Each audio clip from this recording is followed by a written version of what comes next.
Meus irmãos, minhas irmãs, nós estamos então aqui no nosso programa Patrística, Liturgia Dominical, para refletirmos hoje, sobre o 30º domingo do tempo comum, onde nós temos o Evangelho, continuando a reflexão sobre o Evangelho de Mateus.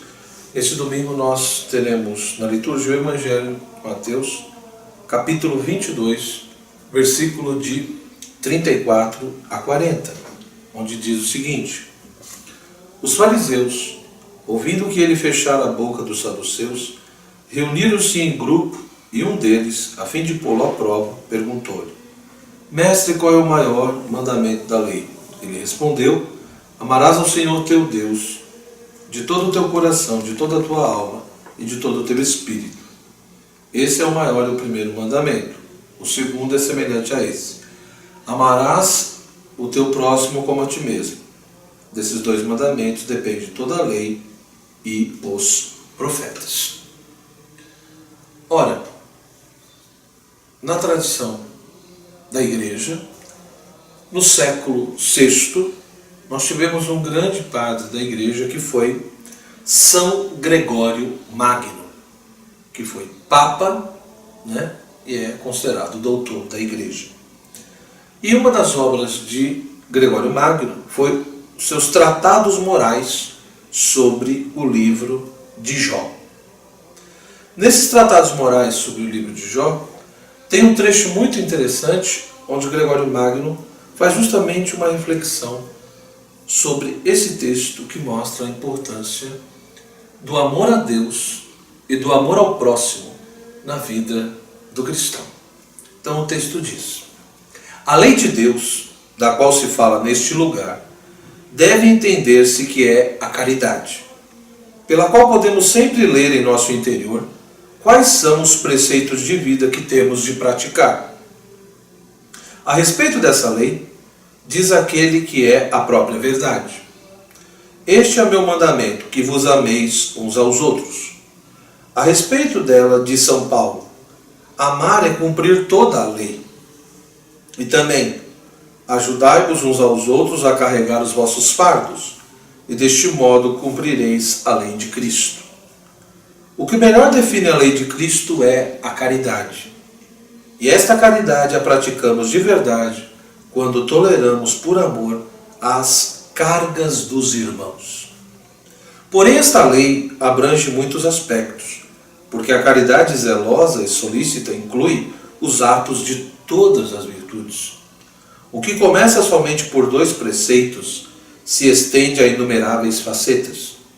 Esta multiplicidade de aspectos da lei é enumerada adequadamente por Paulo, quando diz: O amor é paciente, afável, não tem inveja, não é presunçoso nem é vaidoso, não é ambicioso, nem egoísta, não se irrita, não guarda rancor, não se alegra com a injustiça, mas se alegra com a verdade. O amor é paciente porque tolera com serenidade os males que lhe são infligidos. É afável porque devolve generosamente o bem pelo mal.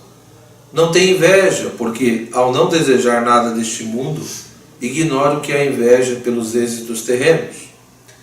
Não é presunçoso porque deseja ansiosamente o prêmio da retribuição espiritual, e por isso não se vangloria dos bens exteriores. Nem é vaidoso, porque tem por único objetivo o amor de Deus e do próximo, e por isso ignora tudo que se afasta do reto caminho. Não é ambicioso, porque, dedicado com ardor ao seu proveito interior, não sente desejo algum das coisas alheias e exteriores. Nem é egoísta, porque considera como alheias todas as coisas que possui aqui de modo transitório, já que só reconhece como próprio aquilo que perdurará juntamente com ele.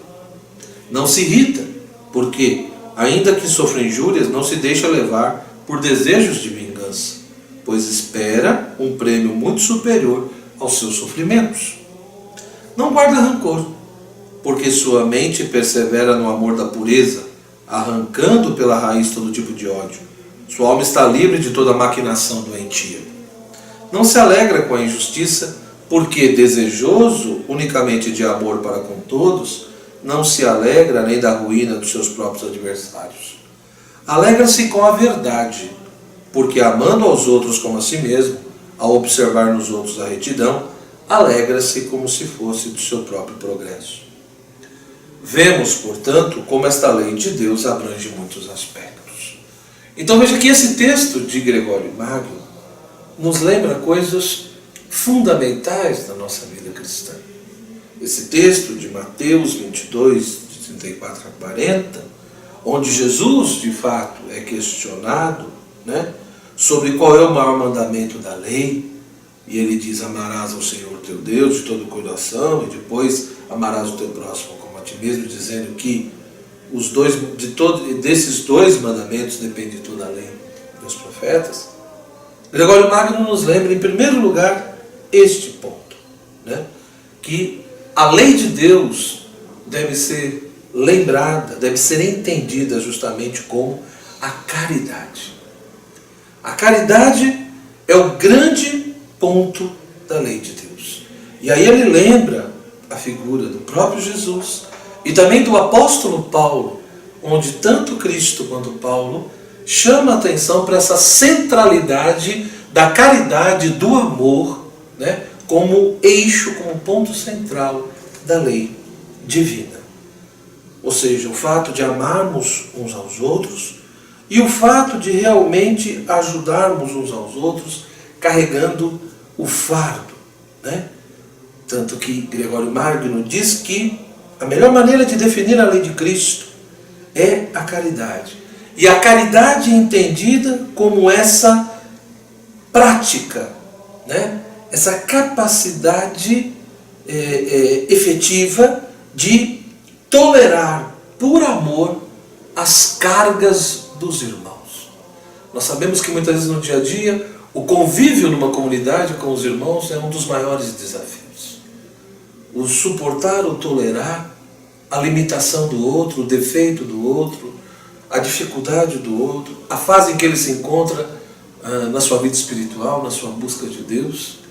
Mas nós não podemos esquecer que nós muitas vezes também somos um fardo para o outro. E Gregório Magno nos lembra disso. E o grande ponto do texto dele, que vai ter vários desdobramentos, como eu li aqui, que é justamente essa ideia de que desses dois preceitos, do amar a Deus sobretudo, do amar ao próximo como a si mesmo, vai acabar se manifestando, né, várias facetas.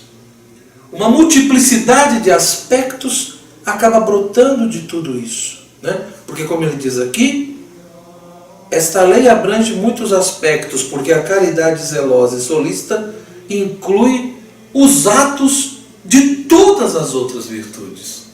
Tantas outras virtudes que estão intimamente ligadas à caridade. Na medida em que eu permito, de fato, que o amor de Deus me mova, né? E que me leve a amar a Deus e a amar o outro, o próximo. E aí vem esses vários aspectos onde ele, se apoiando no texto de Paulo, na carta aos Coríntios, ele lembra justamente isso, como que a caridade, o amor, é paciente, é afável, não tem inveja, não é presunçoso, não é egoísta, não é vaidoso, não é ambicioso, não guarda rancor, não se irrita, né? Não se alegra com a injustiça, mas alegra-se com a verdade. E aí, como nós vimos, Gregório Magno vai apontando vários itens aqui. Por que que o amor é paciente? Porque ele tolera com serenidade os males que nos atingem. Por que que ele é afável? Porque ele não paga o mal com o mal. Ele devolve generosamente o bem para o mal, né? Eu não pago o mal com o mal. Ele não tem inveja. Por quê? Porque ele não fica apegado em demasia aos bens terrenos. A inveja que me leva a ter ódio do outro, devido à minha escravidão e apego, né? Devido à minha avareza, onde eu me torno escravo das coisas temporais. Não é presunçoso, porque deseja ansiosamente o prêmio da retribuição espiritual, e não apenas os êxitos e aplausos dessa vida, a vanglória. Tudo passa, né? Ele não é vaidoso, porque no fundo o que ele busca de fato é viver o amor de Deus e do próximo, e portanto não fica dependendo dos aplausos alheios, não é ambicioso, porque dedica-se com ardor ao proveito interior e não apenas àqueles bens exteriores que passam. E por aí vai. Não é egoísta, né? Porque considera e tem essa consciência de que, apesar de toda a beleza das coisas criadas, tudo é transitório e passageiro e, portanto, a única coisa que perdura é aquilo que é de fato eterno, que é perene e, portanto, que inclui o amor a Deus e ao outro. Ele não se irrita, né? Porque ainda que sofra injúrias, ele não se deixa levar por desejos de vingança, não guarda rancor, porque sua mente persevera no amor da pureza. Não se alegra com as injustiças, porque não se alegra nem da ruína dos seus adversários. Ou seja, ele quer que o outro se converta também e vá até Deus, porque tem consciência de que ele também é um miserável que se converteu e foi até Deus. Por isso que busca o caminho da verdade e se alegra com a verdade. Por quê? Porque amando aos outros como a si mesmo, alegra-se como se fosse no seu próprio progresso. Então ele não fica triste com o progresso do irmão, mas ao contrário, quando ele vê o irmão crescer, ele tem uma realização profunda quando ele vê o progresso espiritual e em todos os sentidos da vida do irmão. Que nós possamos nesse domingo, então, nesse 30º domingo do tempo comum, meu irmão, que Deus nos dê realmente a graça, que Ele renove na nossa alma, que Ele reaviva, né, essa dimensão da caridade, essa dimensão do amor.